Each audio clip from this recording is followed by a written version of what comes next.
thought-provoking presentations. So we can take some questions. We'll have a few questions, and then we can have the panel respond to them. Questions, comments? Yes. You want to take the mic?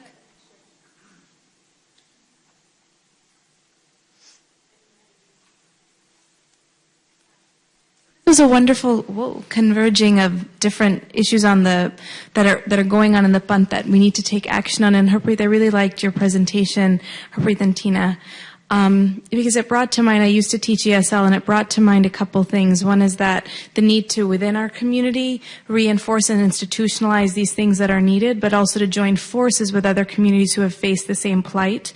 So I never had the honor of working with Punjabi-speaking ESL students, but with Spanish-speaking students, for instance, the issues are similar, though not exactly the same. So other communities do face this. So in terms of the theme of this panel of taking action and going forward, I wonder if any of the panelists can speak to the need to and how to do that within our community, how to institutionalize building these movements. And the second piece is joining forces with others, which is, I think, a place where we really lack.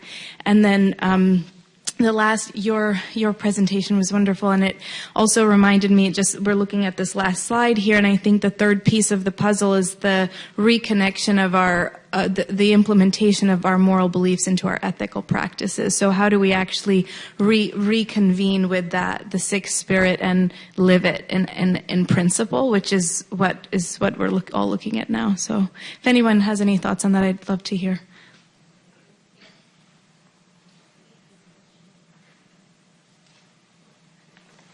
Thank you, everyone, for such great comments papers. I had a question for Harpreet and Tina, and one question for Susan.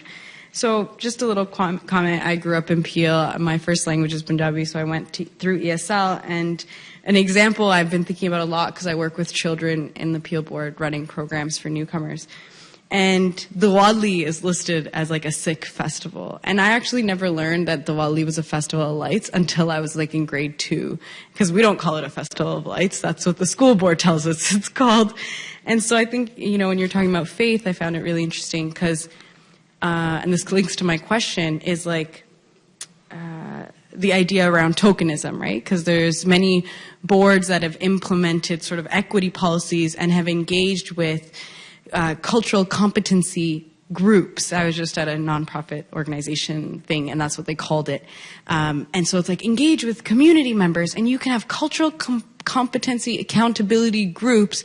And the problem is that when there's so much internalized hatred and an inability to deconstruct the oppression that you can perpetuate in a position of power, they kind of don't actually assess what Sikhi is, what's revolutionary, and perpetuate things like Sikhi and Diwali mesh instead of Bandi Chor Divas, right? And one example, too, is that although the Peel Board has been doing so many equity-based things around Sikhs, when the Rajwana campaign happened, there was this explicit letter sent out that kids will be wearing orange, and if they are to be sent home, and they are to be suspended. And that did happen, and I was contacted by people, and the parents tried to go to the principals, and we found out that there was a letter sent. So it's funny, because Sikhi in some aspects is, on every poster in the Peel School Board, you will see a Sardar kid for diversity, but then they do these sorts of underhanded things. So around tokenism is the question. And the question for Susan, I think I really appreciated it because I do work, I am a survivor of domestic violence, and I try to do some work around it. And when I used to talk, growing up, when we went to the Gurdwara, the Granthis would tell us to do Sukhmani Sahib a certain number of times, and also to just go back to the space that we came from, which is a very shared story among women and survivors of violence. Except when I bring it up with men, not just Gurdwara folk, but just men in general, they try to bring it up as a women's issue, and they always say, why do you guys gonna make it about all these women's issues all the time in the Gurdwara? Because, when you try to bring up the idea of female Panch Pyare or female Granthis and having accessibility and knowledge and experience with issues like this, they say, why do you always gotta bring it about all these women's issues in the Gurdwara kind of thing. And some informal conversations I've had in Peel region with a lot of Gurdwara committee members about paying social workers. It seems to be this like rut that they don't want to pay people for services that people should be doing on this fund, and they kind of just like leave it at that. Sorry, but my question, sorry, I remember it. Yeah, it's just more like, how can we talk about this? Oh, sorry. It's basically, it's not just about domestic violence, but this broader system of patriarchy, and we can't really pull apart like something. You know what I mean? You know what I'm saying?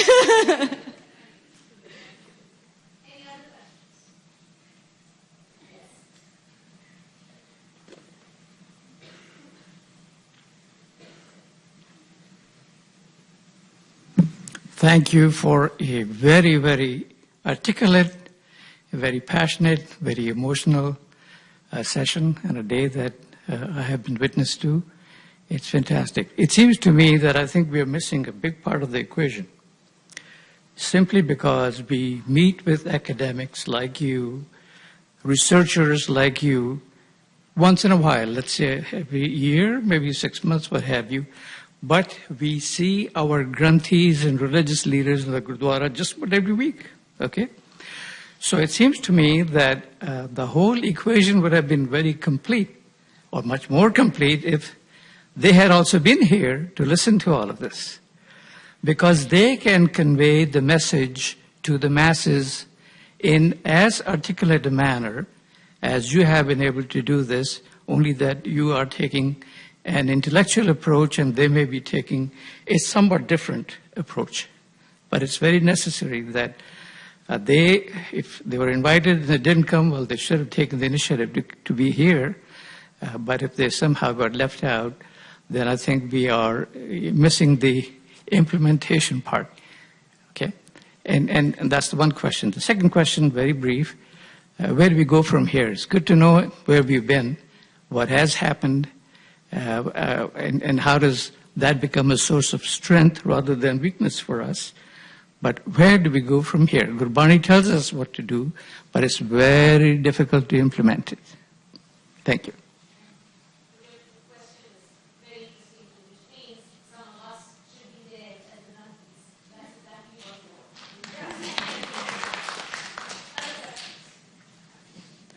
I have a comment. Oh, somebody there? Just wanted to say really quickly, thank you to Dr. Sangeeta Kaur. I think that your research is filling a very, very big gap, because over the last number of years, what I have started to observe, and I should say what I've started to fear, is that there's a lot of discourses we are failing to connect with, to try and fully research and look into, and we're starting to scratch the surfaces of some of those, historical inequalities, or 1984 now, which I'm very glad that was brought up today. But we are also at the same time perpetuating the gender inequality or the gender gap or the lack of narrative of the female voice in the second and third generation Canadian Sikhs or American Sikhs. I think that we have internalized a lot of the patriarchy, and I think it's great, the study that you're doing of the Sikh institutions, the so-called kind of advanced institutions.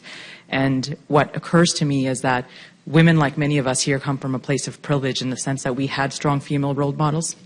We probably were able to go to Sikh camps or Sikh gurdwaras or leadership retreats. We were taught a lot, which is why we're here.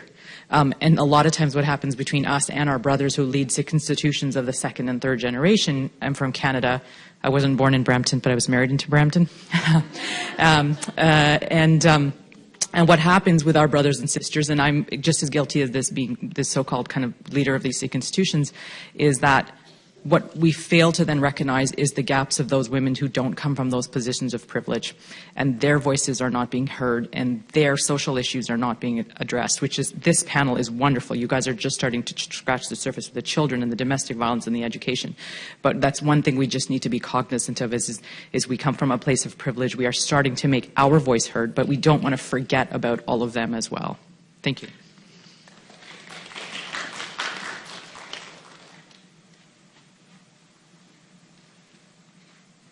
just want to say I'm really honored and happy to be here. I think this conversation, this dialogue, this energy is beautiful, that it's happening here. This is revolutionary that we're here. And in 50 years, people will be talking about today. And I think we need to recognize that this moment is magical. I also want to, because I work in schools, I work with the TDSB, I'm a speech and language pathologist working with kids in the developmental disability program. So I recognize the difference between a standardized program and a program that is specific to a student's needs.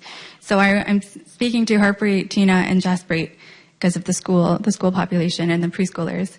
My question for Harpreet and Tina is, how do we create a program that represents Sikhs without using the standard the white standard model, and using that as the measure for what we should implement for for our Sikh students? The Sikh identity, it's a unique identity, it's our identity.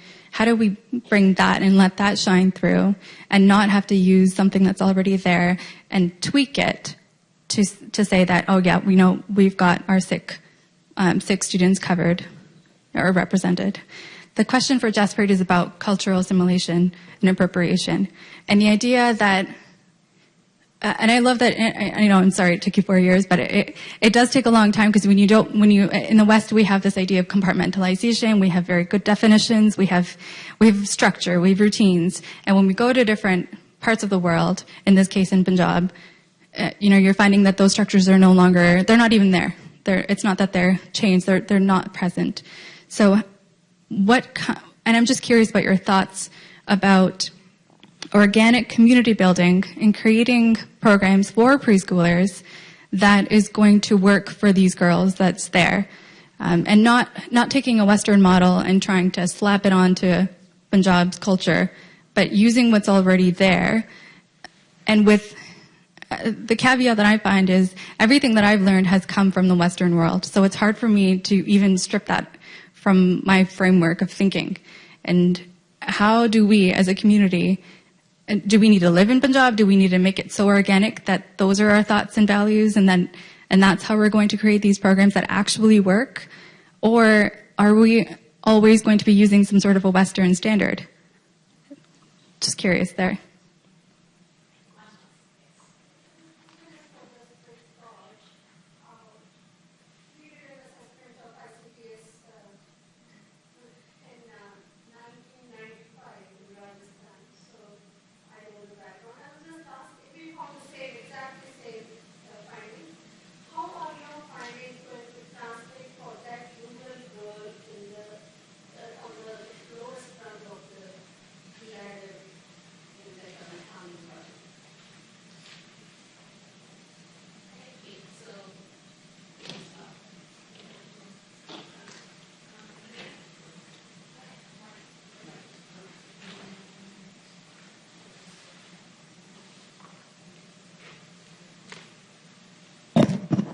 Okay. I wanted to just say that something that I didn't get to really finish in my talk was that the other thing that I've felt as I've thought about this new space that I was talking about is the sense of the paradoxes that exist in that space. And I think that, you kind of highlighted that in your comments, which is that there's a lot of women participating in the spaces, but the work that they're doing is actually to protect men from the kinds of civil rights abuses that we see, profiling and all these things. So I think that paradox produces a lot of tension for both men and women in the community. So there's a sense of victimization that's happening, that there's an element of these new institutions that is very empowering, but there's also an element that plays upon the victimization that's real, but also it just creates a dynamic that is very, very difficult, because the way that I see it is that Sikh men, particularly turban Sikh men, face all kinds of abuse in the world outside. And our community has this really odd paradox where those men come back in the home, but then there's abuse in the home happening, which can never be which many Sikh women aren't willing to talk about, because they see their own problems today as really not quite as important as the problems that the men face outside because of the problems that they face. And there's this strange psychology that is really, really, and I mean, there's a lot of literature about the impact of violence, participation in war, trauma, which then translates into abusive relationships within the home. And so it's not surprising in a way that in spite of the level of education that exists in the United States in particular among a lot of Sikhs, it's not surprising that there's still these issues of domestic violence.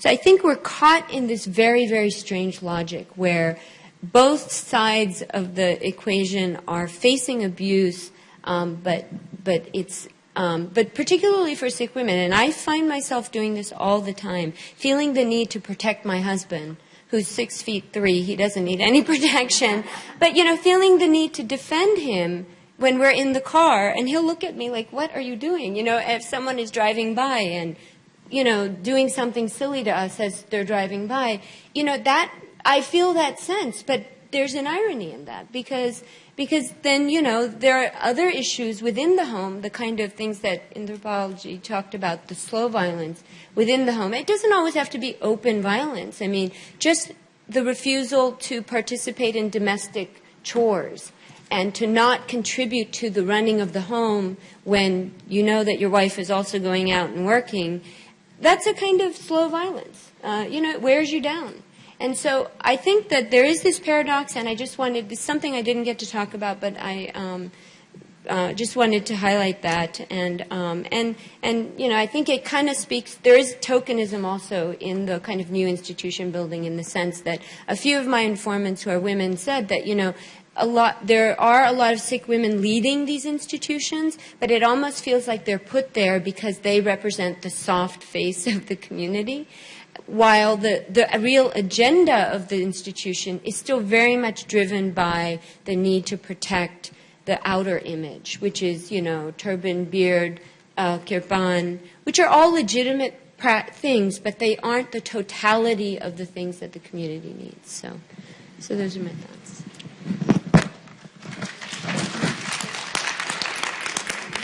All right, so I'm going to just try and answer both of those questions in one go. So it's kind of, the idea of organic community building versus using Western standards, and also what is my research going to mean for these rural, low-caste girls. Part of my conceptual framework in looking at myself as a sociologist of childhood is that I recognize the role I play in reproducing childhood.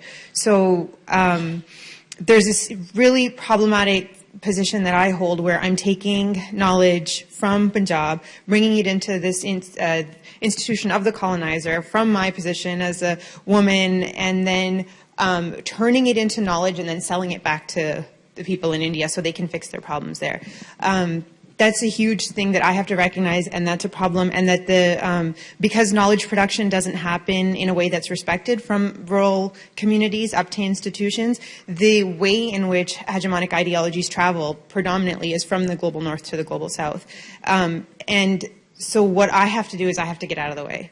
And my position is to critique, but it's not to provide the solution. The solution is going to come from those people, and I have to honor their position if they're the children. I think, so Rubina, that kind of turns to your question, is like there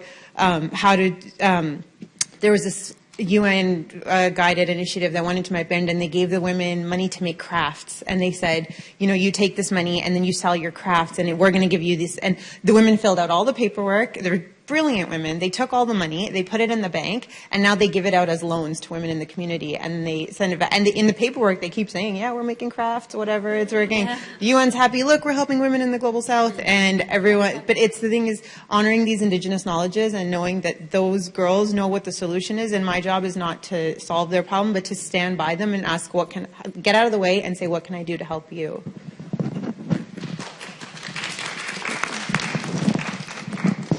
Okay, so I'm going to focus on Loveline's question. All right, yep. On tokenism and how school systems really look at that, in particular the Peel Board. I am very hopeful. I do really love education, and I think that within these systems and education systems that already exist, they there's a sense of trying, there's a sense of progression, there's a sense of, okay, there's work that needs to be done. And I think it came across through our presentation as well that policies are being written to try to become more inclusive and more equitable. So in saying that, the Peel Board does use a James Banks model. It's a conceptual framework that our work is based on, and it's a way of approaching multiculturalism, and it's based on 4 levels. So you can measure it as level 1, level 2, level 3, level 4, 4 being a little bit much higher than level 1. And level 1 is sort of what we're talking about, where it's Samosa and Sari Day, or Suit Day, or Festival of Lights Day. So that's a way of measuring sort of tokenism. But then there is a lot of history, and we see that even in the room today, that should be embedded in our pedagogy, in our curriculum. And that is almost a level 2, maybe approaching a level 3. But there is a lot of work that needs to be done in education, and it's being done, but it requires people to continue to be educated, become products of the system and successful products of the system, and then come back and work with the system, and come back and work with policies and create policies so that we can create space for marginalized students. And we see that in Peel. And Harpreet will expand on this too. And I think, I'll just use that. Okay, so I think I'm going to answer that question. I'll add to that and then just answer that first question. How do we institutionalize and build with others, right? So, and there's a need to do this. And I think, I mean, we can look at Ontario, and I guess I'll use the BC as another example. So in Ontario, we don't have very many faith-based schools. We do have like Sikh Khalsa schools. There's a few of them, but there's not too many. But if you go look at BC, you can open a faith-based privatized school, and the public system will pay 50% for that schooling. And so what I find that in our public school system, in institutionalized public Ontario school system, I find that school system is more culturally responsive because it's forced to be, because it has those students in those systems. So if a student goes into a faith-based schools, that means that private institution is going to take care of them. But so having said that, how do we institutionalize? I think you have to work with the system, right? You have to work within the system. So now that you're in, work with the system, and not just a part of the system at the ground level. Be ambitious and work into those leadership positions, because you have to get into those positions of power. And once you get into those positions of power, that's when you'll be able to make those institutional changes, right? As a teacher, you can make an impact on your students, 30, 60 that come every year. But if you can try to find a way, once you become into those decision-making positions, you can do that. And to make a movement, especially in the education systems, there's a lot of education theory of how to do this. So one, that you need to have external pressures. And I think we have those external pressures to say, like, you know, our kids need to feel that they belong in schools. Our kids have a right to have a safe environment in schools. They should not be bullied. They should not be picked on. They should have, they should be represented in the curriculum that's there in the school. They should be understood when they come into school. And that is a movement right now, right? Like, so theoretically, the things that come down, like policies that come down saying that we need to look at the whole child, right? So we need to leverage that, because it doesn't have any meaning until we make meaning of that. And what does that mean for us as in an environment where we have Sikh students? And you know, I have to say that I'm talking about places where I've taught where there has been a high Sikh population. I'm not specifically talking to the places where there isn't that high Sikh population. And I think the same thing there. Just for instance, when we're talking about diversity, and we're talking about a visible diversity, and then there's also that invisible diversity. Just because you're in an area where there isn't a high Sikh population doesn't mean that, you know, we shouldn't talk about Sikhs in that school, right? That it doesn't. And so there's a lot of work going on there. And you know, I thought Rubina, your question was really interesting. So I feel that we do need to work with the public institutions. We need to work or try to at least impact policy, and it goes slow and it comes with education. But how do we not lose ourselves in it? Like how do you not compromise and say, oh, let's not, you know what I mean? Like, don't use these Western solutions to put on top. And I think that's a difficult question, but again, it comes with that we have to recognize who we are and that our own identities are evolving wherever we are. So when we are in Canada, when we are in America, our identities are here, and that we are going to evolve because we are also in this system, right?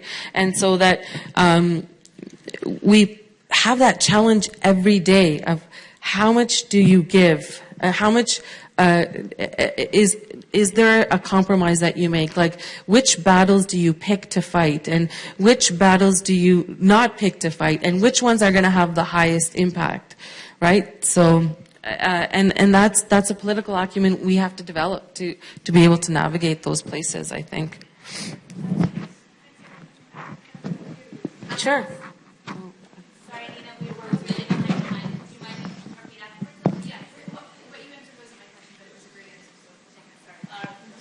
Okay, just one last comment. Just to respond to yours, and thank you for sharing your own experience.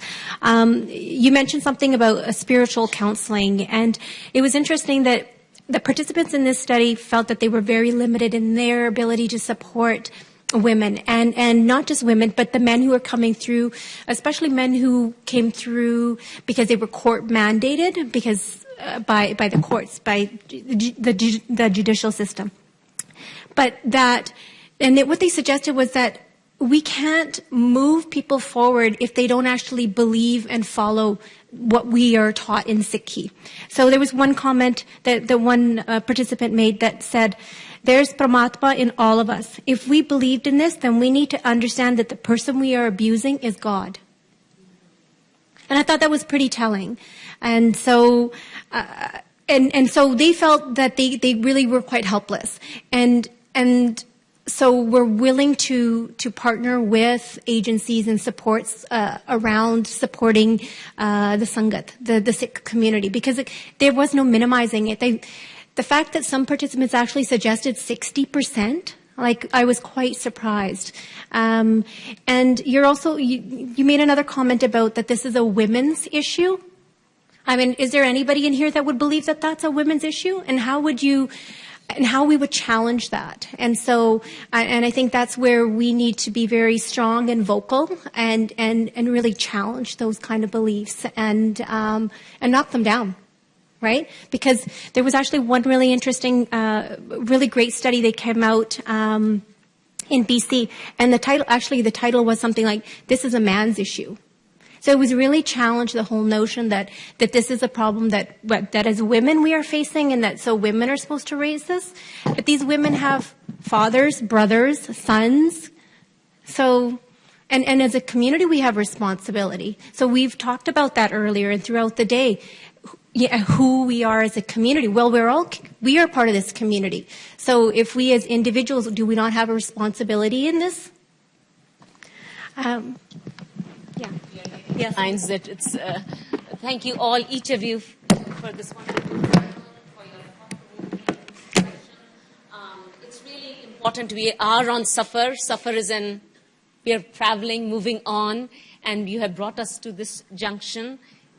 Raised our consciousness. You are making us be self-critical, which is very important as a community. We need to critique ourselves. It is very, refreshing to do that. And I think as we have collected together, now we'll go into each of our own little smithies and our cubicles or factories or classrooms or wherever and think about these issues. And we have come a long way.